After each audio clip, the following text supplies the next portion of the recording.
Why do so many people start spiritual practice with hope, only to end up more confused, disappointed, or even disillusioned than when they began? Why do some think they're walking the path to liberation, when in fact they're walking further into delusion?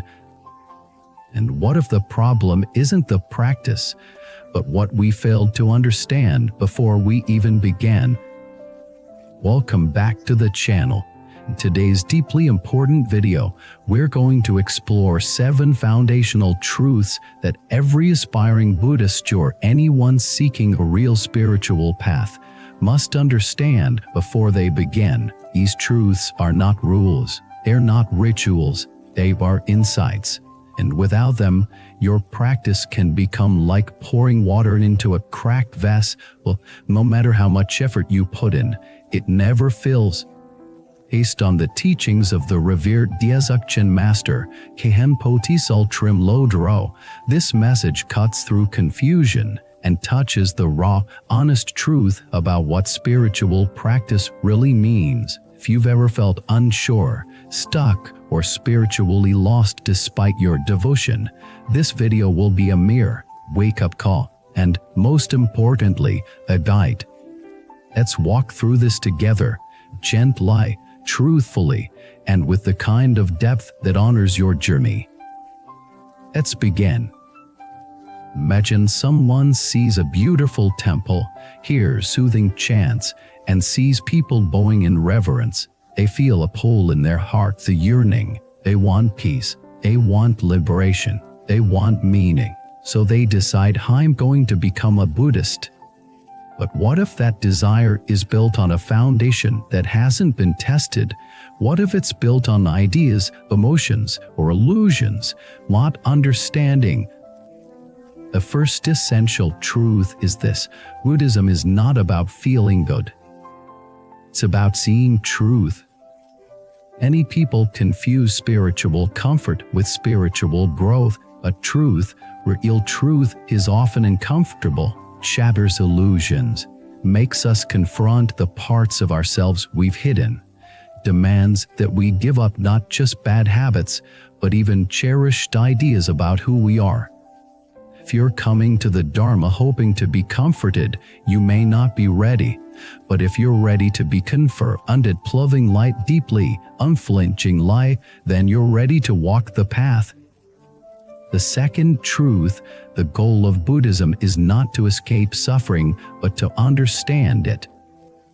This is subtle, but it changes everything. Most people approach practice as a way to avoid pain. You want to meditate to feel better. We chant to bring peace. We pray to remove obstacles.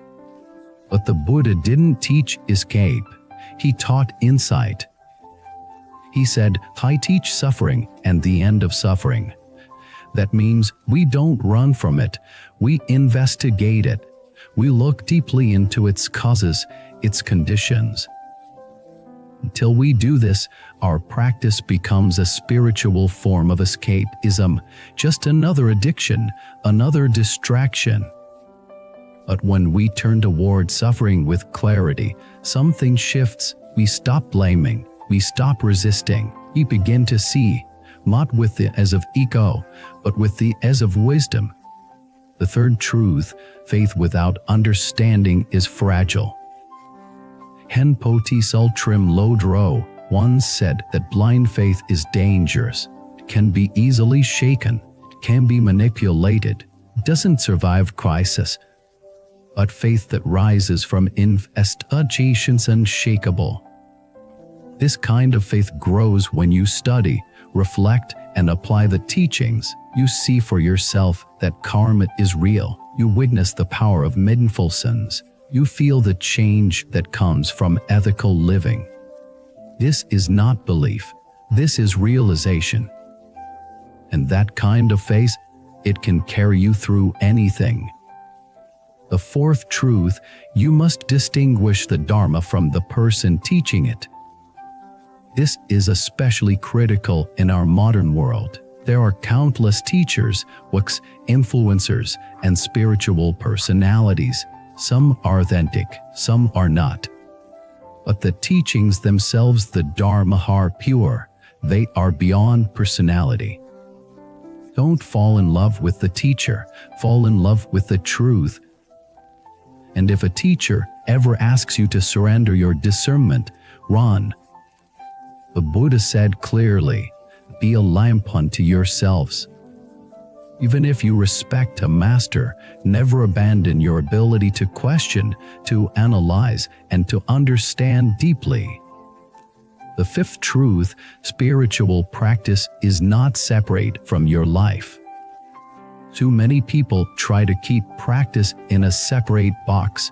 They meditate in the morning, then shout at their coworkers in the afternoon. They recite sutras, but ignore the suffering of those around them. Real practice isn't what you do on the cushion. It's how you live when you get off it. It's how you treat your parents, how you respond to anger, how you handle failure. Henpo Tsultrim Lodro once said, if your practice doesn't transform your behavior, it's not real practice. If you want to know whether your path is genuine, don't look at your shrine, look at your relationships.